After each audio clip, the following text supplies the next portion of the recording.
Good day, y'all! I'm Charlie. I'm Miss Mir, at kami ang Chares! At kami ang Third Big Blazer! Yay! Woo! Thank you so much! Thank you so much sa mga nasa Upper Box Vlog. Oh, hey! Thank you! Ako medyo overwhelmed pa right now. There's a lot of things going through my head. Parang gusto ko mag-post na mag-thank you. Gusto ko makipagkita din sa inyo. And I'm just really excited to know what's gonna come and what's gonna be ahead of us. Right now, I'm overwhelmed by all the love and support and I'm more than ever grateful to you guys. So, I'm doing okay naman. Ikaw lang. Sa akin po, sobrang grateful and blessed po talaga ako. Paglabas ko, sobrang nakaka-overwhelm ng mga bagay-bagay. Grabe yung mga doors na nag-open ng opportunities sa amin. At grabe talaga ngayon, hindi ko, parang artista na talaga siya. Ganun ang atake. Kasi, hala, ito na pa talaga yun. Kasi before po talaga, medyo nakakahinga-hinga pa, ganyan. Tapos ngayon, parang super, siya, good type of busy, good type of problem siya na super bombarded. Bombarded! Super book. Boom! Ganyan. Parang gano'n. Oh. Yeah, super, daming blessings na opportunities and, mga shows, Ay, abangan. yes, appearances, kumbaga. Kaya, grabe ngayon. Ang hirap pang i-sink in at ang hirap pang magpahinga, pero laban lang. Kasi, pangarap namin to, pinangarap namin to. Kumbaga, busy kami. There's so much more that you guys should be waiting for. Yes. Oh! Oh my God. Nung una talagang pumasok sa isip ko was I'm gonna see the outside world again. Like, alam mo yung lalabas ka na sa stage, tapos you're gonna say hi to each and every person who's sitting in front of you. Yun talaga yung first ko naisip. I was really more excited to say hello to the fans and to give my thank yous talaga. Yes. Kasi parang it's a close na yung TV. Parang alam mo yung pain na, the season has ended na. Pero, hello world, hello Philippines. Miss you. Go. Sa akin naman po, wow! Sobrang happy po kami sa result po na Third Big Blazer. Yeah. Kasi ako nag-expect po, hindi po ako nag-expect, pero kinda, baka na, we hope for the big winner. Pero at the same time po, pag reality check, parang sabi namin na, baka kami yung mag-report. Yeah. Kasi walang panglabas na milyon-milyones yung mga pamilya namin. Pero grabe, sobrang galing ni God at naka third place kami, 'di ba? Na nahigitan niya yung mga expectations namin kasi yung right before nag-big night, tanggap-tanggap ko na talaga. Yeah. Pero syempre nag-hope pa rin, pinipray pa rin na maging big winner. Pero right now super amazed and grateful po kami sa lahat ng mga blessings na na natatanggap po namin. At the love and support of all the Filipino people. Yes, sobrang saya na makatanggap po ng mga comments from them, mga love from them, yes. The post, and the edit yung favorite. And the tweets, diba? Atake, may pa-Twitter party na. May pa-thread na tayo. Diba? Pero sobrang ang saya po, makita yung mga LED, yung mga, wow, parang, Kapandesal tayo. yes, parang dati, alam po namin yung feeling na maging fan po talaga, na maging audience, maging tagahanga. Tapos ngayon po, sobrang dami namin natatanggap ng mga message, mga gift from the people. Ayun, parang I feel so loved recently. And recently lang. Yes, sobrang Latina, sobrang atake ng mga pangyayari. Yes. Kala namin panaginip lang. Yeah. Honestly, sobrang worth it. Like, sobrang worth it yung roller coaster of emotions ko. Siyempre, umiyak din naman ako ng todo nung na-evict ako, no? Umiyak ako parang, oh, I can't see you and Brent anymore. Kung sa totoo lang, kung tanungin mo si Mark talaga nakikita niya lahat na umiyak ako. Sinasabi ko na, wala, I can't see and Brent anymore.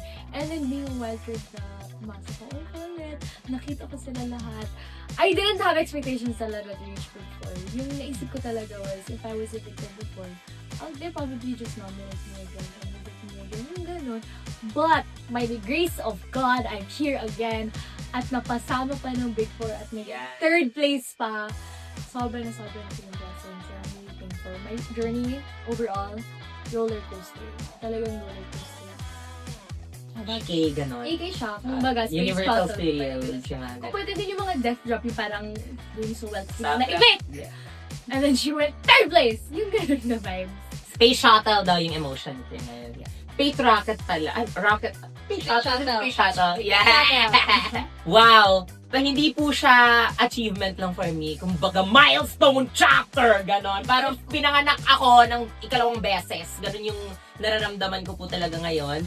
sobrang atake. Puro lang atake. Pero, ayun nga po, etong journey talaga, one for the books po talaga tong pangyayari na to sa buhay ko. Kasi, never have I imagined na magiging housemate ako. Talaga. Tapos, nung nakarami na po akong auditions, tapos hindi po ako nakukuha. Tapos ngayon talaga, like last year lang po, is nagpa-audition po yung PBB Celeb. Sabi ko talaga, gusto ko talaga siya kasi may something sa heart ko na gusto ko. Sobrang laking pasasalamat ko talaga sa buong PBB team, sa buong tao na naniniwala po sa akin at sa mga kakayahan ko. Kasi kung wala po kayo, wala po talaga ako dito. At hindi niyo mababago yung buhay ko. Kaya eto po talagang sobrang malaking gift from the heavens above at kay Lord. Sobrang napapasalamat po ako kay Lord. Ayun, ayoko masyadong maging happy kasi natatakot ako kasi baka masad ako, pero super grateful and honored, and gagamitin ko po itong platform talaga na to to spread more blessings po and to be an inspiration po sa mga taong manonood. Wow! Alam niyo po, Hindi parang alam. sobrang laking utang na loob ko sa mga housemates po talaga. Kasi kung wala sila, magbibig jump pa kami. Ibang client, hindi namin alam kung para ba sa amin ba yung task na yun. Pero somehow napatunayan naman talaga natin sa 1 Million Challenge. Pero ayun nga po, nung kami yung least desirable, kumbaga parang now on its third day. Yeah. Ganun ako, cinema ako, now on its third day, andun pa rin talaga ako, nakailang outfit change na ako. Hindi pa rin ako pinipili. Yeah. And actually talaga po, parang kasi yung kami, ako nag-hope naman ako na sana mapili ako agad kasi yun po yung sinasabi ng mga iba kong kasama, mga housemates na ikaw pa, ba't ka sobrang aalala, mapipili ka naman agad kasi sa mga previews po na pilian. Isa po talaga ako sa always agad na pipili. Nag-rock bottom tayo doon. At feeling ko po, parang grabe, will talaga yun ni Lord. Plano niya talaga na ipaiwan ako sa last para mapapunta ako sa housemate na magpapapunta sa amin sa Big Four. Kaya, grabe. Grabe. Out of words, si Bakla. Pero, I can say naman po na blessing in disguise po talaga yon. Kung, talaga no. Sorry po na out of yung train of thoughts ko. Okay. So, Carmen. I can say po na blessing in disguise po talaga yon. Regardless kung isa yun sa mga pinaka-darkest days ko dun sa bahay ni Kuya, ay grabe naman po yung balik niya sa akin. Kami po yung pinakaunang naging parte ng Big Four at na-nominate.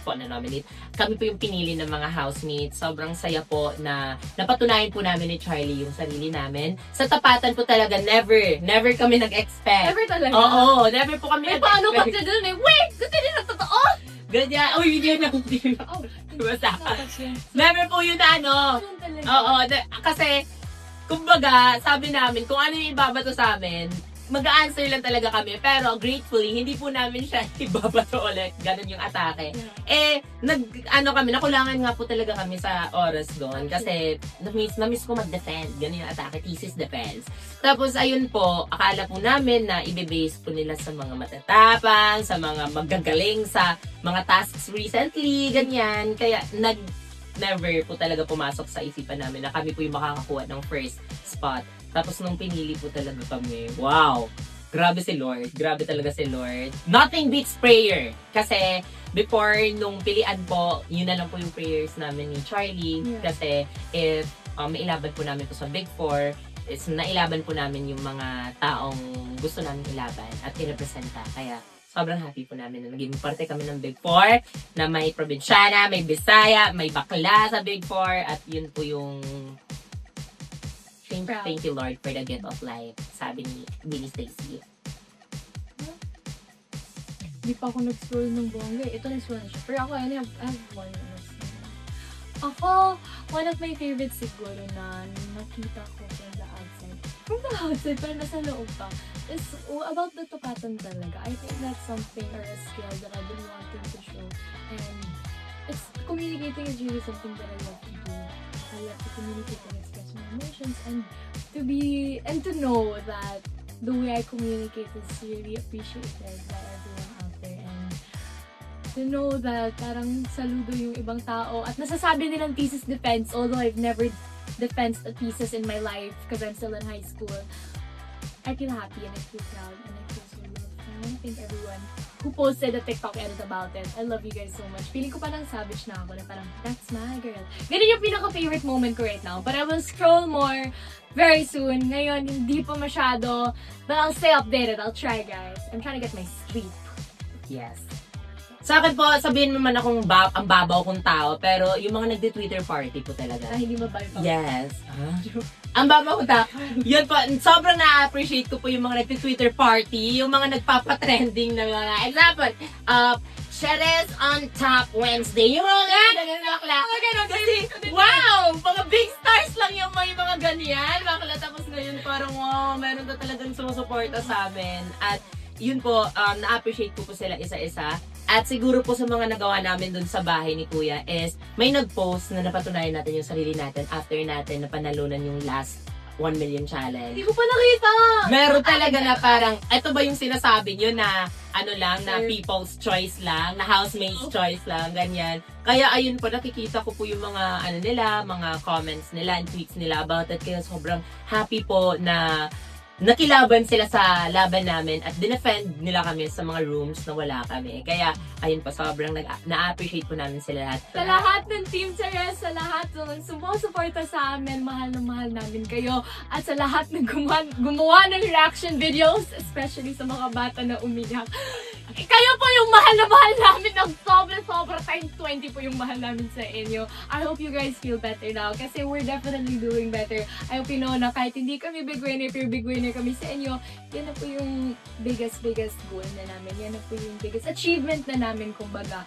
We love you guys so much. Keep supporting and stay tuned on what's gonna happen in the coming days, in the coming months, and in the coming years, you know? Stay with us. Stand by me. Yes, sa lahat ng mga sumusuporta po sa amin ni Charlie, Team Charlie, Team Esnir, or Team Pares, or Pamahal, yes. Sa lahat po talaga ng mga naniniwala sa amin, ever since day 1, na niroroot po kami ni Charlie na makaabot po sa big night. Wala po kami dito kung wala kayo. Lagi yung tatandaan na dala-dala namin kayo palagi. Dala-dala namin yung mga Bisaya, mga probinsyano, mga breadwinners, mga bakla, at sa lahat ng sambayan ng classmate. Yes, dala-dala namin kayo palagi, guys. Huwag kayong mag-alala, makikilaban kami sa inyo dito sa outside world at we can't wait to give back the love and support na pinapakita nyo sa amin. At kita-kits sana tayo, please! Inuman tayo soon. Charing. Inuman ng vitamins and drink and water. Yeah, because you need to stay hydrated. Yes, maraming salamat po sa inyo lahat. Sana masarap yung ulam nyo palagi at sana mahimbing yung tulog nyo sa gabi at sana magkajowa na din kayo. Kahit wag na ako. Yes! Ingat po sa inyo always! At love you guys! hindi ito, Cheres!